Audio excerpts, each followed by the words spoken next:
یہ روزے کے چند مسائل ہیں، اگر کوئی آپ پوچھنا چاہ رہے ہیں۔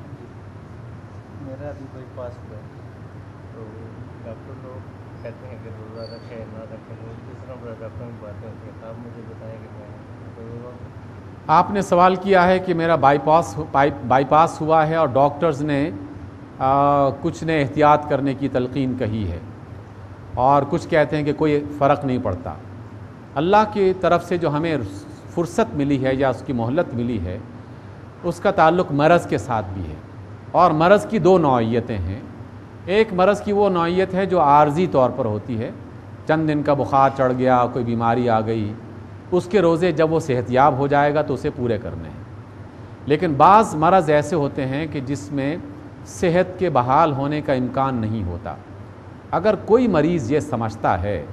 اور ڈاکٹر اسے یہ کہتے ہیں کہ تمہیں اس حالت میں روزے نہیں رکھنے چاہیے، تو اللہ اس کے رسول صلی اللہ علیہ وسلم نے رخصت دے رکھی ہے، اور وہ اپنے بدلے میں کسی دوسرے مسلمان کو روزہ رکھوائے گا۔ اس کو فدیہ کہا جاتا ہے۔ اپنے روزے کے بدلے میں اگر کوئی شخص بیمار ہے اور بیماری کی حالت میں ڈاکٹرز نے یہ کہہ دیا ہے کہ تم روزہ رکھو گے تو بیماری بڑھ جائے گی اور وہ تمہاری جان کے لیے خطرہ بن سکتی ہے، تو اسے روزہ نہیں رکھنا چاہیے۔ یا کوئی شخص اپنے اوپر ضبط نہیں کر سکتا، بیماری کی اس حالت میں ہے، بڑھاپے کے اس عالم میں ہے کہ ضبط نہیں کر سکتا، تو اسے اپنے بدلے میں دوسروں کو روزہ رکھوا دینا چاہیے۔ یا کوئی ایسا معمر بزرگ مرد یا عورت ہے کہ جسے اپنے روزے کا احساس بھی نہیں رہتا، کھانے پینے میں بھول کا شکار ہو جاتا ہے، پتہ نہیں چلتا اور وہ کھا لیتا ہے، پی لیتا ہے، تو ایسے بندے کے عوض بھی دوسرے افراد کو روزہ رکھوا دینا چاہیے۔ اور روزہ رکھوانے کا فدیہ یہ ہے کہ جو شخص اپنے گھر میں ایک نارمل حالت میں کھانا پینا وہ کرتا ہے، تو صبح اور شام کا کھانا وہ کسی بندے کو کھلا کے اس کو روزہ رکھوا دے، یا پھر اس کھانے کی جتنی رقم بنتی ہے وہ رقم کسی غریب اور مسکین کو دے دے، اور اس سے کہے کہ وہ اس کی طرف سے بھی روزہ رکھے۔ تو وہ مسکین آدمی یا غریب آدمی جو مسلمان ہوگا جسے کسی نے روزہ رکھوایا ہے، اللہ تعالیٰ اس کے روزے کا بھی اس کو ثواب دیں گے، اور جس کی طرف سے وہ روزہ رکھ رہا ہے اس کو بھی ثواب دے دیں گے، تو دونوں کی طرف سے اس کا روزہ مکمل ہو جائے گا۔ اس کا فیصلہ ڈاکٹرز اور مریض خود کریں گے۔ جی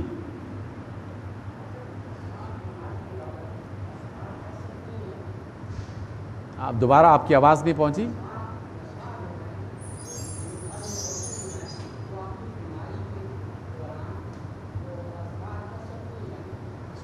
اذکار جو ہیں وہ بیماری کے دوران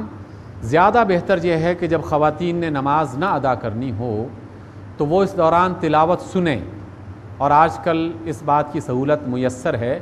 تلاوت سننا زیادہ بہتر ہے، اور قرآن مجید کی تلاوت کرنا یا نماز پڑھنا اس سے منع کیا گیا ہے۔ اور اللہ تعالیٰ، قرآن مجید کیا ہے؟ یہ اللہ تعالیٰ کا ذکر ہے۔ اسی طریقے سے باقی اذکار جو ہیں اس میں اگرچہ کچھ علماء نے جزوی طور پر کہ ایک آدھ لفظ جیسے سبحان اللہ کہہ دینا، اللہ اکبر کہہ دینا اور الحمدللہ کہہ دینا، اس سے کوئی حرج نہیں ہوتا، بسم اللہ، لیکن دیگر فقہاء نے اس میں بھی احتیاط سے کام لیا ہے۔ لیکن اگر وہ خواتین قرآن کی تلاوت سنیں تو وہ قرآن کی تلاوت سنیں گی بھی، اس سننے کا انہیں اتنا ہی ثواب ہوگا جتنا کہ پڑھنے کا ثواب ہوتا ہے۔ جی سحری کی اذان کے دوران کھاتے پیتے رہنا جب تک سحری کی اذان مکمل نہ ہو جائے تو وہ روزے کے اوپر کو اثر انداز ہوگا کہ نہیں؟ دیکھیے، اس کے بارے میں اللہ کے رسول صلی اللہ علیہ وسلم کی جو تعلیم ہے، آپ نے سوال کیا ہے کہ سحری کی اذان ہو رہی ہے اور آدمی کیا اس وقت کھانا پینا فوراً چھوڑ دے یا وہ کچھ دیر کھا سکتا ہے؟ دیکھیے، جیسے میں نے ابھی افطاری کے حوالے سے اذان کا حوالہ دیا کہ اذان اس کی بنیاد نہیں ہے، وقت اس کی بنیاد ہے۔ اگر سحری کا وقت شروع ہو چکا ہے کہ اب سحری یہاں سے لے کر فلاں وقت تک ختم ہو جائے گی، جیسے اگر 5:40 پر مثلاً اگر 5:40 پہ سحری کا وقت ختم ہو جائے گا تو اسے 5:40 پہ سحری روک دینی چاہیے۔ لیکن وہ بیدار ہوا ہے اور 5:40 ہو چکے ہیں، تو اس موقع پر اگر وہ ایک گلاس پانی کا پینا چاہے، دودھ کا ایک گلاس پینا چاہے، ایک کھجور کھانا چاہے، ایک لقمہ نکلنا چاہے تو اس بات کی گنجائش موجود ہوتی ہے۔ فقہاء نے اس بات کی اجازت دی ہے کہ اگر اس نے کھانا شروع کیا ہوا ہے اور کوئی لقمہ وہ کھا رہا اور وقت ہو گیا ہے تو ایسا نہیں کہ لقمہ اس نے روک دینا ہے، بلکہ وہ ایک آدھ لقمہ استعمال کر سکتا ہے۔ اس نے چائے پینی شروع کی ہے تو اس کو جلدی ختم کر لے، دودھ پینا شروع کیا ہے تو اس کو جلدی مکمل کر لے، اور وہ 1 منٹ کے اندر اندر، یعنی اس کو جتنا جلدی مکمل کر سکے اتنا بہتر ہے۔ اس بات کی گنجائش رکھی گئی ہے، اور ہمیں رسول اللہ صلی اللہ علیہ وسلم کی سنت سے ایسے ثبوت ملتے ہیں۔